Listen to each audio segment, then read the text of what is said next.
Let's hear it. Joe always prided himself on being I'll send it in such there.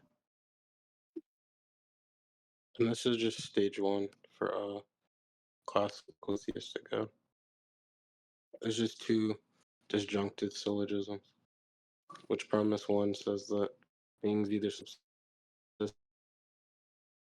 by themselves or by another. And by themselves, I'm just saying independently, and by another, just saying dependent on another.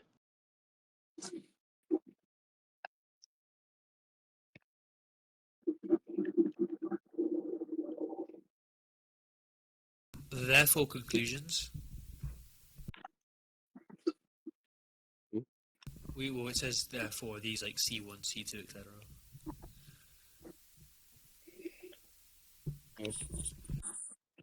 I guess I could have put C1, C2. I just put therefore. No, that's fine. I'm not saying like you have to, but I was just like asking just to make sure. Yeah. Wait, what's the reason for why? Wait, what's the reason for premise 4? Because we're talking about a hierarchical series where none of these agents possess this thing in and of itself, but they're participating in something. So Why does that answer? Huh? Why does that answer? Yeah, answer the question because if every single member is participating, then we need something for them to participate in. So we're saying an infinite regress is impossible. I should have clarified that. Not that an infinite amount of members in the series. Yeah, you think an infinite regress is possible, so obviously it trivially follows that given that the infinite members in the chain is going to be obviously contradictory, right? It follows that from infinite regress that there cannot be an infinite member of people in the set, right? If you hold to that, then sure. All I'm saying is okay. So then, what's the contradiction? There needs to be some ground. Yeah, the contradiction is to say that they can have that they have something they lack. Because we're saying that all of these things lack subsistence, so they gain it from another, participate in another for this thing. So every single one of the members of this set. So you're like already making it in. Yeah, I'm saying every single one of these members don't have it. So if you want me to put it in like a P and not P form, if you're not getting it from what I've said, then you said they either subsist, and by subsist you mean what they're, right? Like I'm pretty sure by subsist you mean they're contingent, right? No, that they are sustaining themselves in existence. So subsistence to be sustained in existence. Okay, so they're either sustained by itself or by another. Yeah. Okay, so So you said that every single member lacks the property of subsistence? Yep, and themselves. They get subsistence from another. Okay, they get subsistence from another. Okay. Yeah, this other I'm not seeing the contradiction derived here. Yeah, the contradiction is that they can give something they don't have. They can give something they don't have? What does that mean? Are you just saying that it's impossible for there to be some infinite regress given that there's an endless chain of subsisting by another, and there's nothing to subsist it to? Because if that's so, then that just kind of begs the question against the infinite regress. The whole point in which I'm saying is that none of these members have it intrinsically. They have it extrinsically. So if they don't have it intrinsically, then we're going to say that it gains it from something else. So it can't give. The whole point is say the chain can't give what it doesn't have. So in this case, it doesn't have subsistence, but it gains subsistence. Subsistence is an accident. Wait, that's confused. Wait, what do you mean when you say it doesn't have subsistence, but it gains subsistence? What does it gain subsistence by? By its parts for an. Wait, it gains subsistence by another, right? Because that's what your premises are establishing. Yeah, another being a part. Yeah, it's parts. Yeah, great. So say we have X1 and X2 and then X3 and then X4, right? They all gain subsistence by, another member, right? So X1 gains subsistence by X2, right? X gains existence from Y. Y gains existence from. Yeah. So X1 gains subsistence by X2, right? Okay, great. So then we can have an infinite chain. We can have an infinite chain of subsistence. I said that X1 gains subsistence by X2, right? Okay, great. So we can go down this infinite chain, and then you're saying that they don't have the property of subsistence, but it's true that they subsist by some other being. And if it's true that given that they subsist by some other being, well, then there's no contradiction derived from other thing, unless you just say, well, there has to be some source. And that just seems like circular against the infinite regress problem, right? Because the infinite regress problem automatically assumes that there doesn't need to be some foundational thing. Yeah, to say the reason, the whole point is to say the reason why we need some source, because when we take X, which X is its what's it called? Accumulation of its essential attributes. None of them are subsistence, right? So if we take X in and of itself, then it doesn't have subsistence. So no matter how many times you multiply X, you don't get subsistence, but you get subsistence by something which is not X, which is the whole point, which is not a member of the set. Yeah, I'm questioning that very premise. That's what's in question, right? Whether or not you have to gain subsistence by some outside member, by why, right? Like the question is, why is it necessary that there must be subsistence gain through why, when there could just be, explanatory power, assuming that, we can just go on X for an infinite amount of time. And subsistence, by the way, is being sustained. Subsistence, wait, hold on. Just subsistence being that, that the act of which is like someone's sustained, right? So given that X is sustained, you're saying things which subsist, they don't gain subsist by some other member, but rather by this one entity that establishes things which subsist, right? But I'm questioning that very premise. Yeah, you're saying you're questioning it, but my whole point that I just gave you is that X in and of itself doesn't have this thing. So multiply X and you don't gain something from nothing. You don't gain something from its lack. You're gonna contest that premise? If every single thing lacks property X but is able to share property X such that it's within the set, and within the set it can keep continuously giving this other thing, it just seems trivial that it doesn't need to have this specific property given they can share the property. I'm so confused on why it's a necessary component for them to have the subsistence. Wait, repeat yourself? Why is it the case that it's a necessary property for things to have subsistence? If subsistence is passed on, by the way, just to be clear, subsistence being that which is sustained, and just includes members such that the universe's parts, other members, other people, et cetera, like that. The set of all things which exist is contained inside the set. And then the conclusion is going to be like, well, there must be some actualizer, there must be some provider that has subsistence itself. But the problem is, we can have an infinite set of things which subsist another, and I'm not sure why we need to grant the conclusion such that they have, or you need subsistence. I'm not sure why we need to grant that.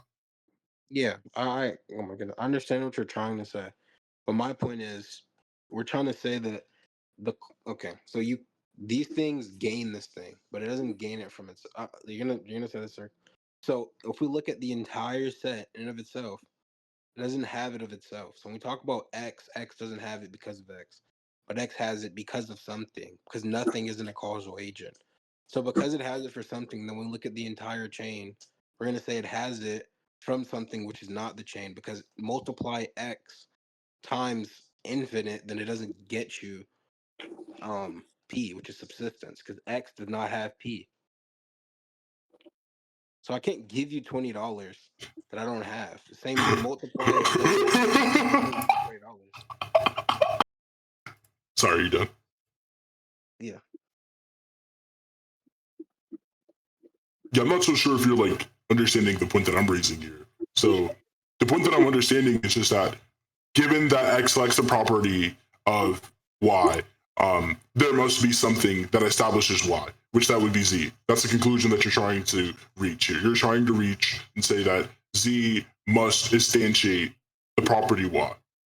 I'm saying the property Y is being passed through, it's being shared infinitely.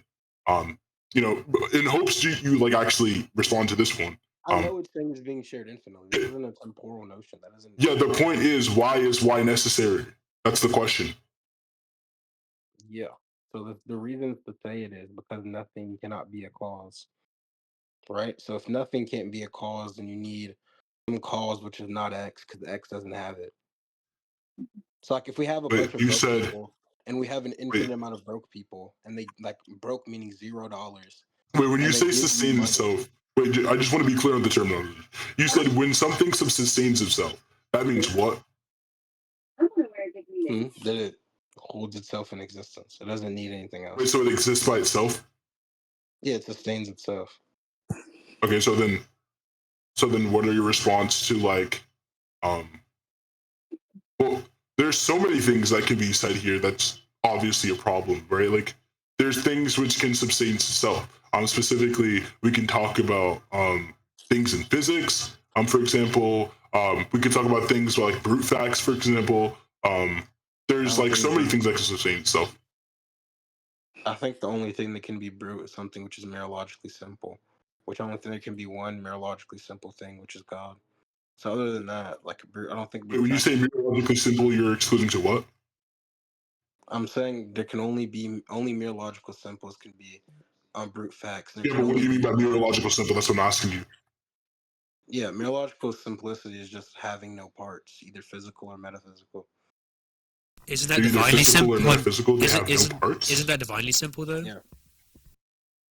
Well, merologically and divine simplicity. Well, that's conflating. That's conflating brute facts with That's conflating brute facts with like a divine being. But My whole point is to say nothing else but that being can have it. yeah, that's what I'm asking. What's the argument for that?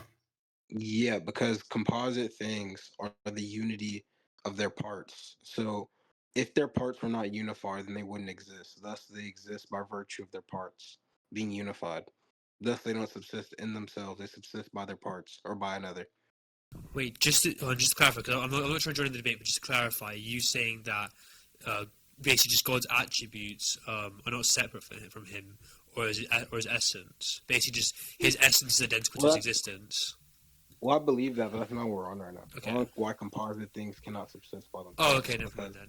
Their parts give them subsistence, such that without their parts, they wouldn't have subsistence, or they wouldn't exist. So their existence at relies all. on their attributes, right? Yeah. Okay, being perfect. I was unified. just clarifying.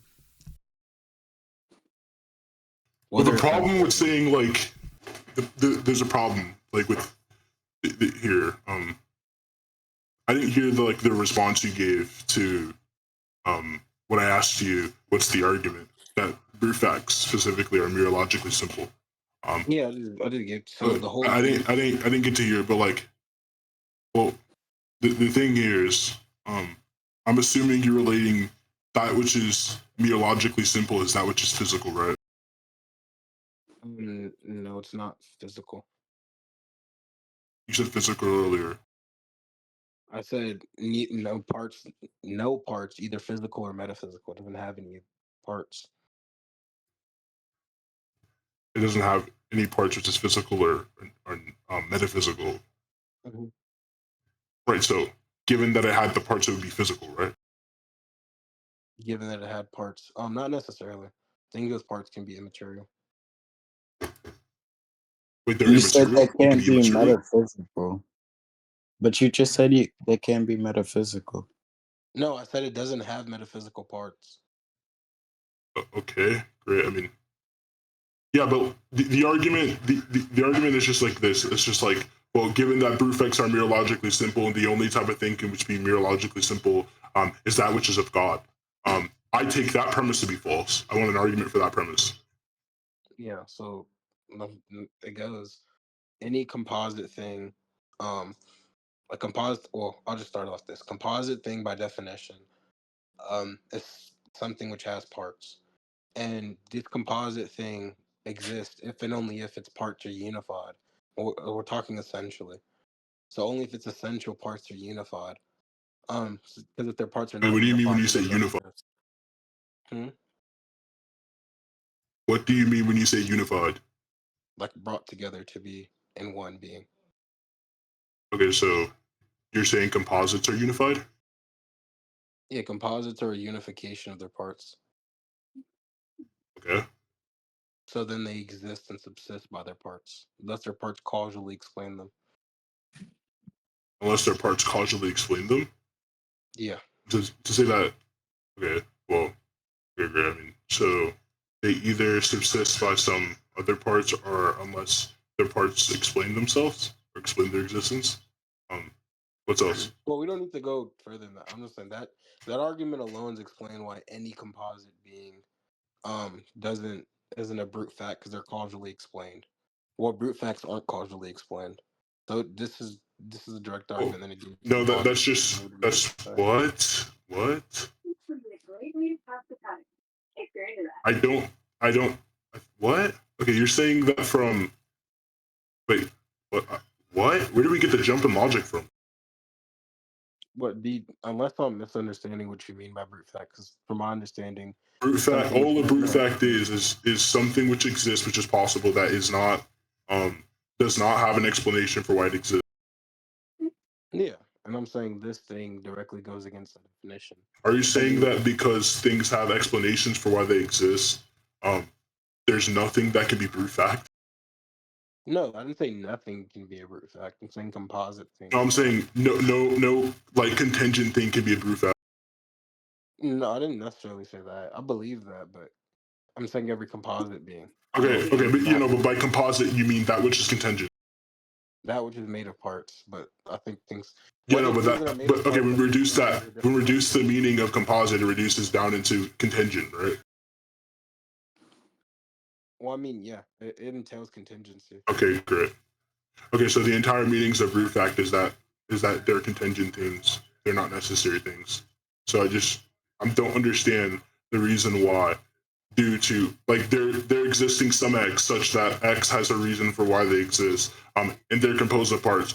And all that just simply means reduces down into they're the type of thing which is contingent. Why does that lead down into the conclusion such that there can be no brute facts which are contingent? Because that's the entire point of the brute facts. Brute facts are contingent facts, right? Like they're not necessary facts. This is how anyone in the literature understands it too. It was the composition point. Did you understand like why I was saying? I was saying what deals with. You were saying you're saying stuff about composed of parts, but I wasn't fully listening. Oh, you're saying what you think that because we think when I mean contingent, all I mean is something which is caused into existence, but its causes can be imputed. Something that can fail to exist in some possible world, right? Well, that's an entailment, but that's not necessarily the whole definition. But even if we go by that, that's not all I'm saying. I'm not saying all that just it's contingent. I'm saying its existence is explained, which directly opposes.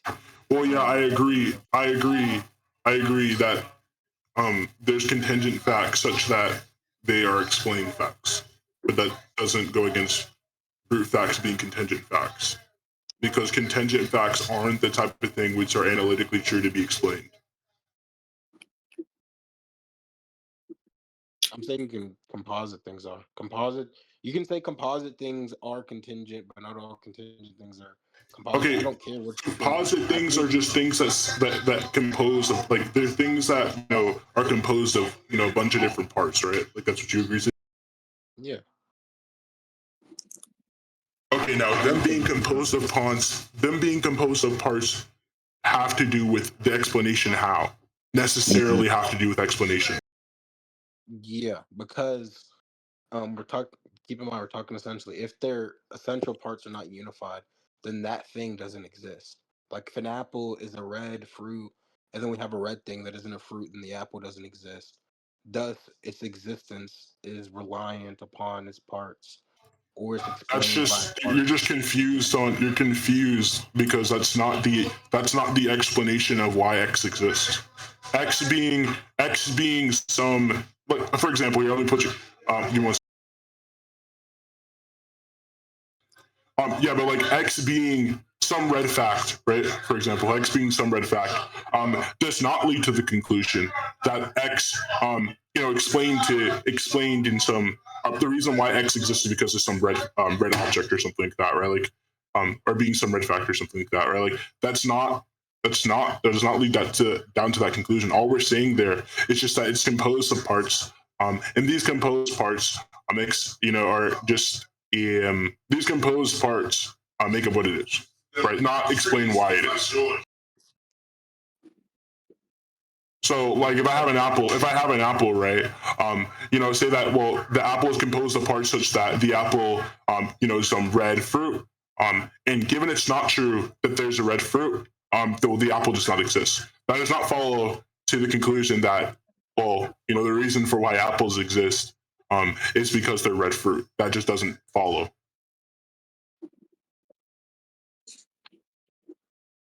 Yeah, so it kind of does, because like you're saying, well, it explains its essence but not its existence. But the whole point is to say, to unite this essence with an active being, we're saying what composes the essence in this case, then would communicate this active being to the essence. But what do you mean when you say active being? In active existence, like being is a primitive notion. It's like I can just give you synonyms, but generally it's considered a primitive notion. They'll get in coffee from trying it's a night. Sorry, you said what? Just say it again. Sorry. Being is considered a primitive notion, which can just be summed up by synonyms like that it is or existence.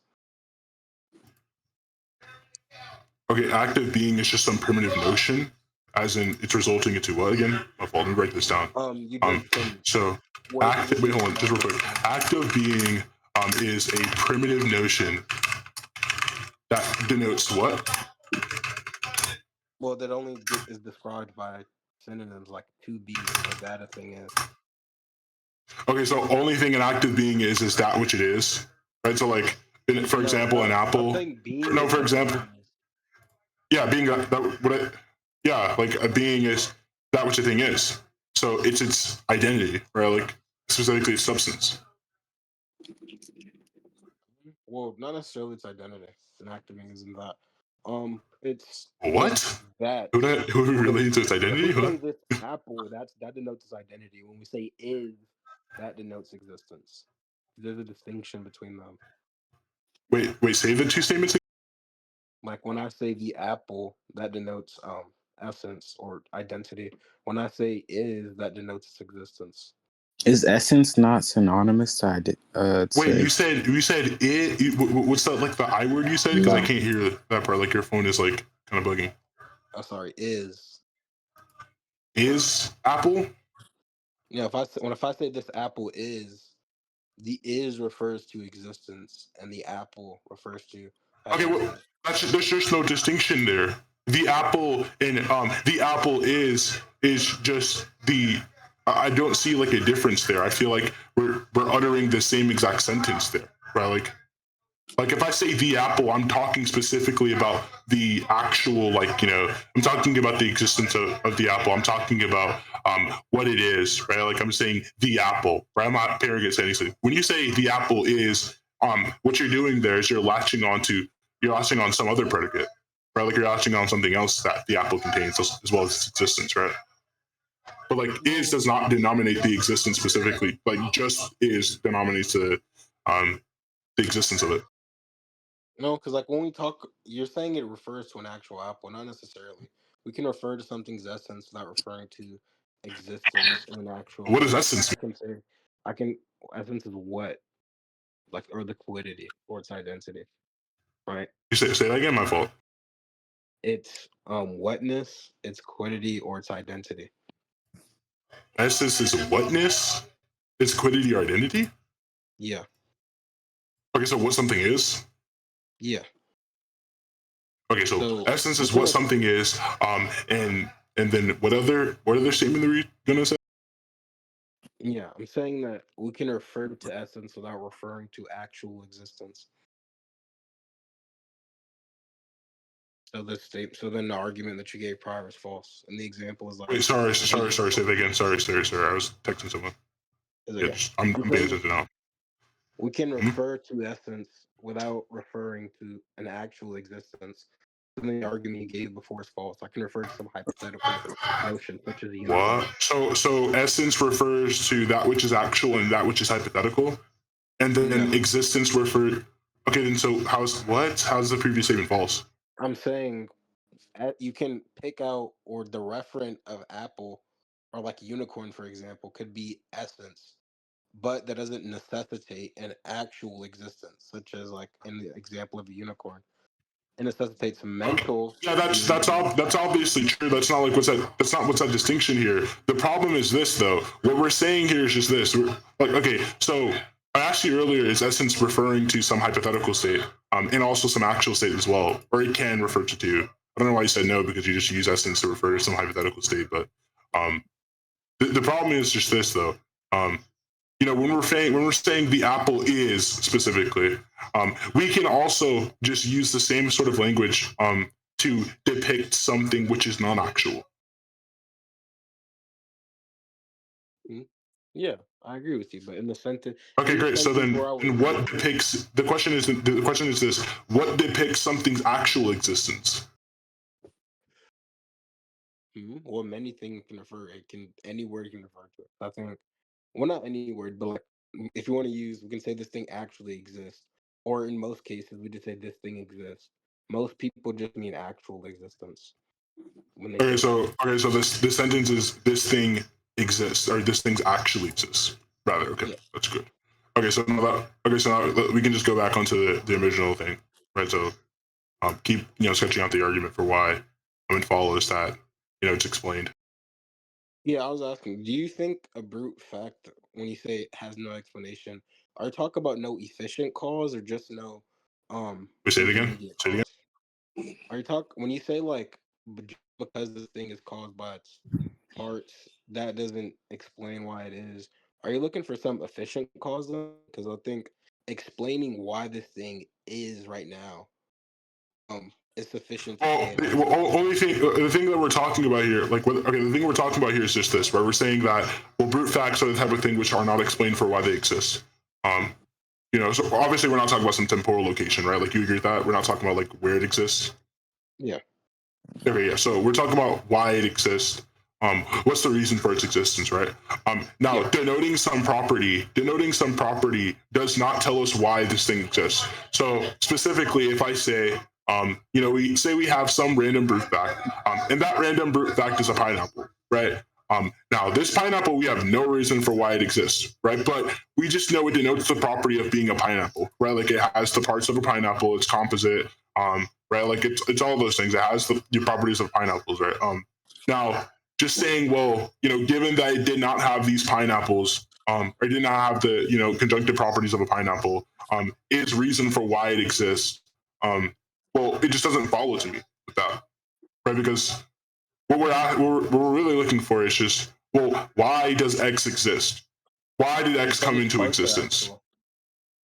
Well, you're saying why is it given an active being? I'll just say, that's. You said wait, no. You said because its parts are actualized.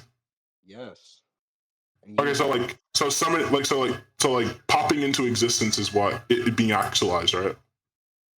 Not even necessarily. Just because its parts have actual being and its parts are unified, that makes it exist. The same way. Well, no, the parts are unified, but like given that reason, then there's nothing on your account that exists for brute fact. Like there's no brute facts under your account, right? So then God couldn't be a brute fact.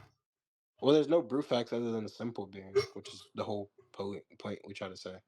Okay. Well, yeah, no. The point is, you're saying that okay, brute facts can simply be like your entire response is this: brute facts can simply be explained by their parts being actualized into existence, right? Like that which is simple, apparently, I'm guessing does not have parts or something like that. No, they don't have parts. Okay, well, that's confusing. They have no parts. Then what are they? They're just existence. And qualified. Okay. Doesn't exist in any specific. They're just existence. Yep. Okay, so so you don't think existence is like some sort of part? Like you don't think there's some? Okay, that's fine. It can constitute a part, but okay, then then God just existing could be a part, then, right? Well, no, it has to be united to something else. God is just his active existence. We are not. You said what? God is his active existence. We're not. What does that mean to be his active existence? What does that mean? That his essence is identical to his existence, such that there's no difference. His essence is identical to his existence. Is that just say his existence is identical to his existence? Like, if essence is what something is, and exists. What? Why does this guy just yell out and say what? Are you good? Mm. Okay, I think he's a bit schizo. Is that C? Mm-mm. Just continue. I don't know who the fuck that was. So just continue. Whoever.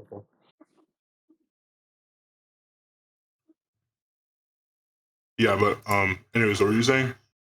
Yeah, I was saying he just is his active existence, like his essence. Yeah, but okay. So when you say his essence, it's just something it is, right? His essence is just that he is. Yeah, that which he is, and existence is what? That he is. In God, essence and existence are numerically identical. They're not different. Okay, okay, okay. So they're just the same exact type of thing. Okay, right? Yeah. Okay, I'm confused on why you say God's essence is identical to existence if all you're just saying is just God's existence is identical to its existence, because that's all the statement's saying there. But Well, sorry for the confusion. It's because you asked what God is, and I was just saying He is in existence. yeah, okay, so the thing is, okay, now I'm confused on this part, right? Like you say that God existence is identical to existence, which is obviously trivially true.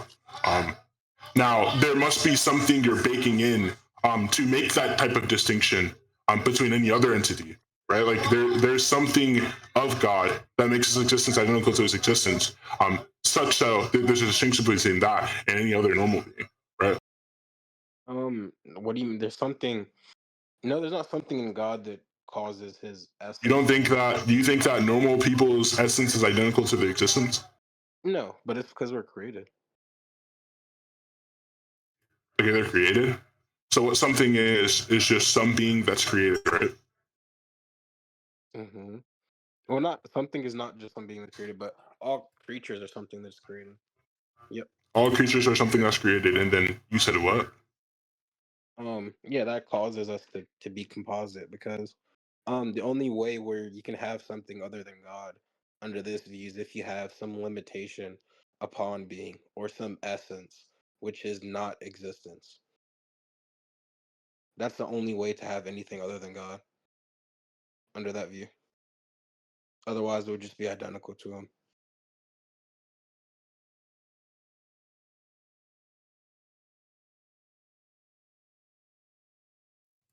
All right, I was typing in chat. You said what? I said, yeah, under this view, everything else would need to have essence other than God, or else it would just be the same as God. Well, yeah, that's precisely the pathway that we're leaving it. That I'm like kind of leaning you down towards, right? So the problem is like, or well, not really the problem, but like what there just seems to be like this arbitrary distinction um, between like other people's essences and God's essence specifically. And I'm guessing the only essence different or essence distinction is that X is not created, and then X2 is created, right? There's a distinction. Well, I mean, I guess there's distinctions in mode of being as well, but yeah. Oh, there's distinctions in mode of beings, like what, like act and potency. Yeah, like we're a mix of act and potency for one, you know, but also just like God is the fullness of being. We would say that essence is like a limitation upon being, like you Wait, exist as let's being. sketch out what potency is. Sketch out what potency is. Potency is the capacity, to be something else or to receive. Like like the potential or something. Yeah. So okay. Well, then does Santa Claus exist? Or like this? Potentially. He has potential to exist. Yeah. Is this how anyone else uses the terms? I'm not sure anyone else uses the terms this way. Yeah, St. Thomas says I can give you his definition if you want from his book. Well, no, I agree. No, I agree. Thomas used the term that way, but like I'm saying, is it like this? Is this normal English? Is this like how anyone else uses the terms this way? Well, I mean, Because obviously, this doesn't seem obviously like That's irrelevant. if you're you said what? I was gonna say It's irrelevant. It's irrelevant. Yeah. Well, I'm not sure. I'm not sure how that's irrelevant. Yeah, regardless we of how other derive our people pho- use or interpretate or use a word in like certain realms of discourse, that wouldn't really matter. If Thomas holds that this word infers X, then that's just what it infers under or relative to the framework. I don't see why you're bringing that up. Yeah, that's obviously yeah. I agree that like you can use a really idiosyncratic definition of a word, and it be true that you can still pertain to the world even though people call you out that it's idiosyncratic. But again, like the entire like the problem with it is that it's idiosyncratic. And two, there's just other problems with it too. But like, what does idiosyncratic mean to you? I'm just saying that when I say idiosyncratic, I'm just mean like this is a type of word that not most people use, or this is the meaning of the word that not most people use. That's fine. I'll just hold it. I don't see how that's problematic. Because like even like Wait, I I'm would kind think of of, like, I'm kind of confused on how. Wait, if you want, we can end it here. I think I'm satisfied with the entire thing earlier, but I want to end the point of the act and potency part specifically. If you're willing on ending here, yeah, like I don't think there's anywhere further to go. I just don't think we use the terms that way. I think You guys that's great. Yeah, that's fine. Good discussion. Well, yeah, I'm done with the act and potency part. I just don't think that people use the term that way. And like, if your view accounts for Santa exists like potentially, like with like potential or some shit like that, well then yeah, I mean, there's reason enough to not hold that fucking view. I mean, that fucking view is obviously confused. But I do want to talk to this methodological skepticist guy because he said I lost, right?